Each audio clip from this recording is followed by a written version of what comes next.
Well, hello, everybody. We are here for another installation of what's going on in the market this week, right? We're going to talk about the calendar for this week, what kinds of announcements and things are happening. We will talk earnings while we're on this call, and we will also look at the market, some charting to see where the market may possibly do this week as far as movement. All right, so let's get into it.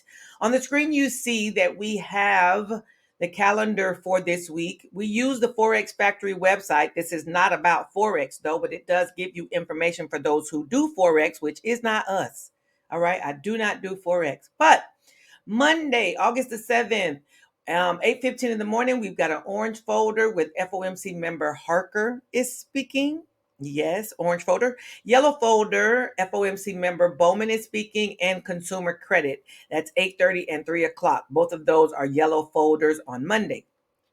Then we go to Tuesday, August the 8th, all yellow folders scheduled for Tuesday. 6:30 in the morning, we have NFIB Small Business Index. 8:30, we have the trade balance. 10 o'clock, final wholesale inventories. And tentatively, the IBD and the tip economic optimism. All yellow folders. On Wednesday, though, we have at 10:30 crude oil inventories. It says it's a yellow folder. I have found that even though this says yellow, many times it's an orange folder. It really doesn't have a little bit more impact than a yellow folder typically would. At 1 o'clock, we have the 10-year bond auction. That is an orange folder. But Thursday is when it starts to kick up, is when the dust starts kicking up. Ding, ding, ding, red folders, CPI month over month, year over year, core CPI month over month, and unemployment claims, all at 8:30, all before the market opens. But we do know that these things have an impact, right? So 10:30, we have natural gas storage. That's a yellow folder. 1 o'clock, yellow folder, 30-year bond auction. 2 o'clock, federal budget balance, also a yellow folder. And at 4:15, we've got FOMC member Harker is speaking again. That's after the market closes, but it still does carry over into other areas. Friday morning, we got some more red folders. Ding, ding, ding. We got the PPI coming up on Friday morning. Those are red folders. 8:30 in the morning before market opens. Core PPI month over month and PPI month over month. And then at 10 o'clock, we have the preliminary University of Michigan consumer sentiment, red folder, and inflation expectations, orange folder. All right. Let's move on to see what we got going on with earnings. It's got a lot of earnings popping off for the week of August the 7th. Yes, we've got Monday before open. We've got Tyson and Viatris and Axum BioNTech, looks like it says Treehouse, HEI, Elanco, KKR. Many of these I don't necessarily recognize, but I do recognize Tyson. Yeah. Monday after market closes, an interesting piece. Palantir had gotten a lot of press here in the news here recently about the government orders they have, or government contracts they've won. Lucid is here, electric vehicles, Skyworks and Chegg, Paramount, the movie people, Shockwave, 5-9, Ring Central, and 1OK, and Beyond Meat. Beyond Meat has stayed in the news as well, talking about offering their meat alternatives to real meat. Tuesday before the market opens, we have UPS and Lilly, Datadog, Lee, which I think is a Chinese company. We've got Capri, Kronos, and Novavax. This is a pharmaceutical company. I think they definitely were on the scene when we were dealing with all the pandemic things. Tuesday after close, Rivian, AMC, Upstart, Twilio, Marathon, Celsius, Soundhound, and Luminar. All of those are coming up Tuesday after market close. Wednesday morning before open, we have Roblox and Sony, Nuvei, Village Farms, Wendy's. GoodRx is on here too. Wonderful, wonderful. Wednesday after the market closes, we've got Disney and Plug. Plug is another electric. We've got the Trade Desk, Win, Magnite, Ginkgo Bioworks, probably in the pharmaceutical space, Sonos, and Illumina. Thursday before the market opens, Alibaba, those who are still trading Baba, is on there. Cyberbark or CyberArk, I think this is US Foods, Pagaya. Pagaya showed up in one of our covered call and credit spreads. I mean, not credit spreads, cash secure puts list the other week. BAKKT, Ralph Lauren, Yeti, and Six Flags. I didn't even know Six Flags was still open, but it does have shares. Thursday after close, Ion Q, looks like Zima Works, Indy, Rigetti. These are some I don't really recognize. Wheaton, Evolve, On 2. And Friday before the market opens, we've got Air Canada, Air Sculpt, Somo House, Silver Spike, NYC, New York City. I think this is a bank. And then Rewalk. All of these are earnings things that are coming up for this week. So if you're trading any of these for earnings, or you trade things where these stocks are heavily included. For example, I saw several, 2 or 3 different Rivian, Lucid, Plug. All those are in the electric vehicle space. So if you trade something that's electric vehicle based, maybe you have an ETF or something like that has these stocks in it, you might want to be mindful of that as you place your trades for this week. Okay, let's move forward for looking at the chart on SPX. Let's look first at the weekly chart. We want to look at SPX, looking at the weekly chart to see what kinds of support and resistance processes and places do we see. Current price as of Friday, SPX closed at 44.78. That's where it closed at on Friday, 44.78. Down at the bottom of this huge red candle. This is what happened last week, Lord.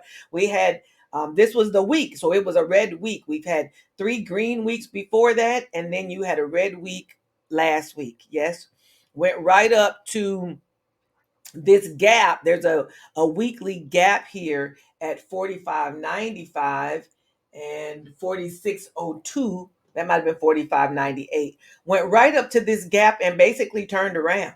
This is a weekly gap. Lets you know that these gap plays and that gaps provide support and resistance. Nature abhors a gap, so it does want these places, these gaps to fill, but yeah, we've seen more times than not that the gap plays a support and resistance role first, and then once price gets into it, it does seem to go on through. But there's buyers and sellers, depending on what kind of gap it is, that are hiding in these gaps, right? Up above us at 46.31 is a weekly and daily resistance based on the week of January 18th. Sorry. This is strong resistance from back here. You see how big this red candle is back here, and there's actually a gap just above that. So that would definitely still provide some resistance. And this gap, as of yet, has not been filled. Not been filled. The gap goes up to 40, 44, no, 46.55. There we go. The numbers over here are very small. So I have to look closely at the numbers. All righty. So that's on our weekly chart, what we have going. Weekly support we have down here at 43.93, just below 4,400. There is some weekly support, very good one. See this little setup right here lets you know that this is a continuation, but it paused right in here with this red candle and then ran on up some more. So this is support here at 43.93 on the weekly chart. So let's switch over to the daily chart and see what happens on the daily chart. I have some notes written over here just so it helps me to remember what I've seen. So that way, when I come back to this chart, I'm not lost as to what these lines are, because, some of us, and some of you, yes, get easily distracted, and all these different lines will be too much. I know for me, the lines can be too much, and I'm like, I don't know what all this is. So I have to put little notes in here to help myself. You have to know how to help yourself, by the way. So looking at the daily chart, we stopped at 44.78. We're just above a daily buyer's gap. That gap goes from 44.08 all the way up to 44.67. Pretty big gap there, right? I don't think that's a '08. I think that's a 28, maybe 18, 44.18. I need to zoom in. Anyway, that'll make it a little bit better. So there's a daily buyer's gap that is just below where we currently are right now. We're actually in a gap. Notice I wrote daily buyer's gap. This gap was created from July the 12th to July the 13th, not from March. And this gap has been partially filled now by Friday's candle, but not completely. There's still a bit of room here. I can actually move this line here to show that the gap is smaller now based on the price action from Friday. So the gap is from 44.67 to 44.78. It's like SPX stopped right there in the middle of the gap and said, well, we'll come back for you later. And we'll come back later. So as far as resistance goes, there's a seller's gap above, which is at 45. I said I was making it bigger, 45.50. Didn't seem like that seemed to matter. I still have to lean in 45.50. I wonder if there's a way for me to make this thing bigger so I can see the numbers a little bit better. You know, when you start wearing these glasses, you need to be able to see what's going on. So make it a little bit bigger. There we go. So there is a seller's gap above here as far as resistance goes. Right up here. I don't know why I have these lines. And since I don't, if I don't know why it's there, I'll have to take it off because I don't remember what it's there for. So a seller's gap is above us, like I said, at 45.50. And there is support just beneath us at 44.60 in this area here. But you've got this gap. As you're in the gap, those again provide support and provide resistance. As we're coming back down, I never speculate. None of this is investment advice. I'm not an investment advisor, but I do see that there is a little more room here to come on down and pick up some of this gap information. These gaps there's room here. Now that we're moving in this direction, price may want to come on down. The bears are definitely in control right now, and they're trying to come on down and capture some of this territory that got left behind on these buyers gaps. So definitely my thoughts for you would be to make sure that you trade carefully, make sure that you do your charting, support and resistance on whatever stocks that you're going to trade. Make sure that you do those and you put those together comfortably. I'm Arlissa Pinkelton. I am the educator to trader. In our community, we basically are trading options as sellers, right? We're sellers of options. We do credit spreads and cash secure puts and covered calls.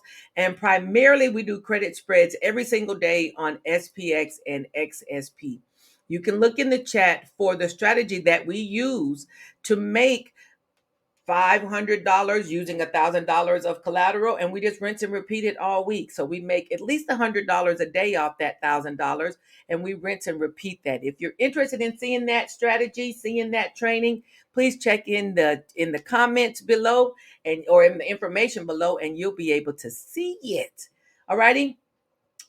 We do two things in this community. Yes, we do. We stay green and we get this money. Real quick, I just wanted to come on. This is Arlissa, Educator to Trader. Wanted to come on and tell you and ask you, I guess, to like and subscribe to the channel. If you like the content that I create and I'm, posting regularly, then go ahead and subscribe. That way you won't miss anything and you can be a part of all that we're doing here. I'm a coach to sellers. I'm an option sellers coach. If that's a vein that you don't know anything about or you want to know more about, then go ahead, subscribe, and check us out all the time. All right. Thank y'all. I appreciate it.